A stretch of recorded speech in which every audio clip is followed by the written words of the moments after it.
Shahapur football club আয়োজিত prize money football tournament 2025 অনুষ্ঠিত।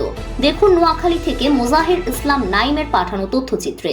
Noakhali সেনবাগের Shahapur football club কর্তৃক আয়োজিত prize money football tournament 2025 final খেলা অনুষ্ঠিত হয়। শুক্রবার 21 ফেব্রুয়ারি বিকেল 3টায় নোয়াখালী সেনবাগের শাহাপুর ফুটবল ক্লাব কর্তৃক আয়োজিত prize money football tournament 2025 final খেলা শাহাপুর পৌর গেট সংলগ্ন মাঠে অনুষ্ঠিত হয়েছে।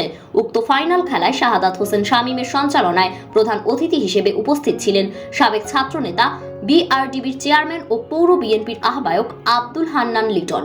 বিশেষ অতিথি হিসেবে উপস্থিত ছিলেন জেলা পরিষদের সাবেক সদস্য ও 6 নং কাবিলপুর ইউনিয়ন বিএনপির সাধারণ সম্পাদক জহিরুল ইসলাম জহির। আমন্ত্রিত অতিথি হিসেবে উপস্থিত ছিলেন সেনবাগ পৌরসভার সাবেক কাউন্সিলর জাহিদুল হক সবুজ, সেনবাগ উপজেলা ছাত্রদলের সাবেক সভাপতি হুমায়ুন কবির হুমু, সেনবাগ সরকারি কলেজের সাবেক ভিপি জাহাঙ্গীর আলম, বিশিষ্ট ব্যবসায়ী, সমাজসেবক ও ক্রীড়া অনুরাগী হাবিবুল্লাহ, বিশিষ্ট সমাজসেবক ও 4 নং ওয়ার্ডের সাবেক মেম্বার মোশাররফ হোসেন মিন্টু।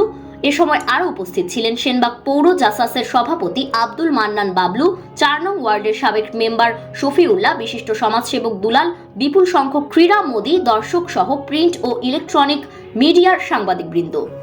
খেলায় রিক্সন একাদশ 1-0 গোলে সিফাত একাদশকে হারিয়ে চ্যাম্পিয়ন হয়। উভয় দলের খেলোয়াড়দের মাঝে অতিথিগণ পুরস্কার বিতরণ করেন।